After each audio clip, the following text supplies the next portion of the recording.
আপনি কি জানেন আমাদের এই সনাতন ধর্ম 18টি পুরাণ নিয়ে গঠিত। পুরাণের নাম তো আপনারা সবাই শুনেছেন। সনাতন ধর্মের মধ্যে কটি পুরাণ আছে আপনারা জানেন? যদি জেনে থাকেন তো খুবই ভালো, নাহলে জেনে নিন আজকে এই ভিডিওর মাধ্যমে যে সনাতন ধর্মে কি কি পুরাণ আছে এবং সেই পুরাণে কটি করে শ্লোক রয়েছে এবং সেগুলি কি নির্ণয় করে। নমস্কার ভক্তগণ, মহামন্ত্রম চ্যানেলে আপনাদের সবাইকে স্বাগতম। আপনারা দেখছেন মহামন্ত্রম চ্যানেল। আমি কুমারেশ চক্রবর্তী। এই চ্যানেলে মূলত বিভিন্ন দেবদেবীর পুজো আচার ও বিভিন্ন ধর্মকথা নিয়ে ভিডিও আলোচনা হয়। এখানে আপনি যদি নতুন সাবস্ক্রাইবার হন তাহলে অবশ্যই পাশে থাকুন এবং কমেন্ট করে আমাদের সঙ্গে থাকুন। আপনার মূল্যবান মতামতটি জানান কমেন্ট করে এবং বেল আইকনে প্রেস করুন নিয়মিত ভিডিও পাওয়ার জন্য, আপডেট পাওয়ার জন্য। যাই হোক, আর কথা না বাড়িয়ে মূল ভিডিওর মধ্যে আসা যাক। আজকের বিষয়বস্তু হলো পুরাণ কটি। আমাদের সনাতন ধর্মে প্রথমে বলেছি 18টি পুরাণ।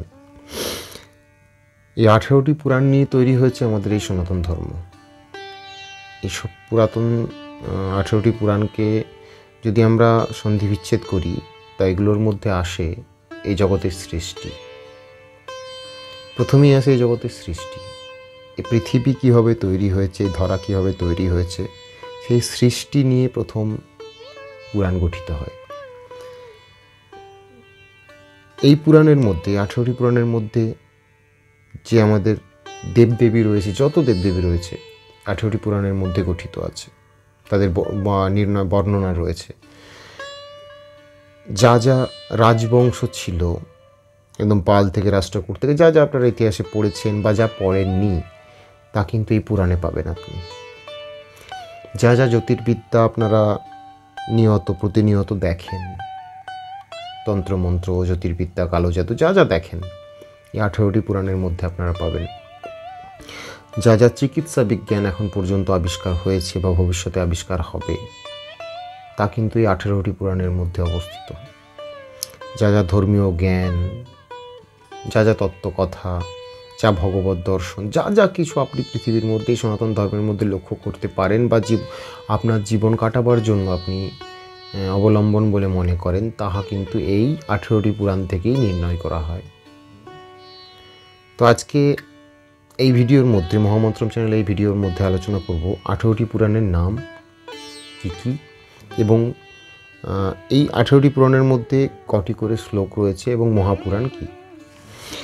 প্রথমেই সবথেকে বড় পুরাণ যেটি ব্রহ্মাণ্ড পুরাণ বা স্কন্দ পুরাণ নামে পরিচিত। 18টি পুরাণের মধ্যে প্রথম পুরাণ ব্রহ্মাণ্ড পুরাণ, মানে যা এই ব্রহ্মাণ্ড নিয়ে তৈরি হয়েছে, বা কেউ স্কন্দ পুরাণ বলে থাকেন। সেটি হলো সবথেকে বড় পুরাণ এই সনাতন ধর্মের, যা তৈরি হয় 81,200 কত 81,200 শ্লোক নিয়ে ব্রহ্মাণ্ড পুরাণ গঠিত বা স্কন্দ পুরাণ গঠিত। এরপর দ্বিতীয় আসে পদ্মপুরাণ। পদ্মপুরাণ 14,300 শ্লোক নিয়ে গঠিত।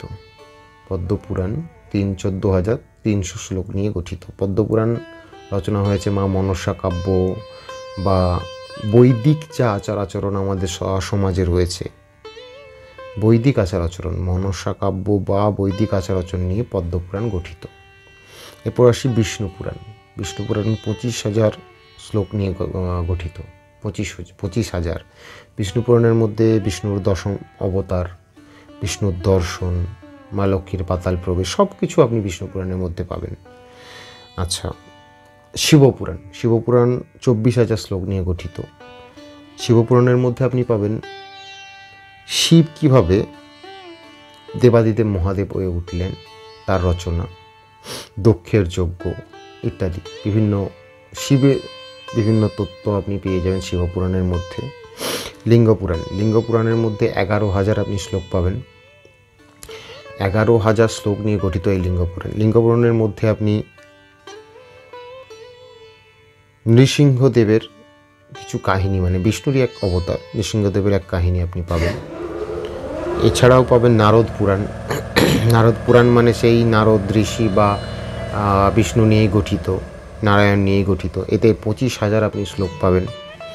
এরপর আসি 7 নম্বর ভাগবত পুরাণ। ভাগবত পুরাণের মধ্যেও বিষ্ণুর 10 অবতার নিয়ে আলোচনা করা রয়েছে। এতে আপনি 18,000 শ্লোক পাবেন। এরপরে আসি মার্কণ্ডেয় পুরাণ অষ্টমে, এতে আপনি 9,000 শ্লোক পাবেন মার্কণ্ডেয় পুরাণেতে। এরপরে আসি ভবিষ্য পুরাণেও 14,500 শ্লোক আপনি পাবেন। এরপর আসি ব্রহ্মবৈবর্ত পুরাণ, এতেও আপনি 11,600 শ্লোক দেখতে পাবেন। এরপর আসি মৎস্য পুরাণের মধ্যেও আপনি 14,000 শ্লোক দেখতে পাবেন। এরপর আসি কুর্ম পুরাণ 12 নম্বর, এর মধ্যেও আপনি 17,000 শ্লোক দেখতে পাবেন। এরপর 13 নম্বরে আসি বরাহ পুরাণ, এর মধ্যেও আপনি 11,000 শ্লোক দেখতে পাবেন। এরপর আসি বামন পুরাণের মধ্যেও 10,000 শ্লোক আপনি দেখতে পাবেন। এরপর আসি সহাদ পুরাণের মধ্যে আপনি 26,000 শ্লোক দেখতে পাবেন। এরপর আসি আপনি সৌর পুরাণের মধ্যে 17,200 শ্লোক আপনি দেখতে পাবেন। এরপর আসি অগ্নিপুরাণের মধ্যে 11,500 শ্লোক আপনি দেখতে পাবেন। এরপর আসি সর্বশেষ 18 নম্বর পুরাণ গরুড় পুরাণ, এখানে আপনি 19,000 শ্লোক দেখতে পাবেন। এই পুরাণ মানে কি জানেন কি? আপনি সন্ধি বিচ্ছেদ যদি সংস্কৃতে করেন, পুরাণ মানে হলো প্রাচীন বা পুরাতন। আমাদের ধর্মটাই প্রাচীন, আপনাদের ধর্মটাই পুরাতন। সনাতন ধর্ম নতুন বা নব্য ধর্ম নয় অন্য কোনো ধর্মের মতো। সনাতন ধর্মকে জানুন, সনাতন ধর্মকে চিনুন, সনাতন ধর্মের মাধুর্য বুঝুন। অনেক পুরনো ধর্ম, অনেক মাধুর্যতা এর মধ্যে রয়েছে। আজকে যে চিকিৎসা বিজ্ঞানে উন্নতি, এই সনাতন ধর্ম থেকেই হয়েছে। কোনো সনাতন ধর্মের বড় সায়েন্টিস্টও সনাতন ধর্মকে কেড়ে দিতে পারেন না, এর অনেক মাধুর্য। যাই হোক, ভিডিওটি বেশি বড় করছি না, এখানেই শেষ করছি। আপনারা যদি এই চ্যানেলের নতুন দর্শক হয়ে থাকেন, অবশ্যই আমাদের সঙ্গে থাকবেন সাবস্ক্রাইব করে। ভগবান সবার মঙ্গল করুন। নমস্কার।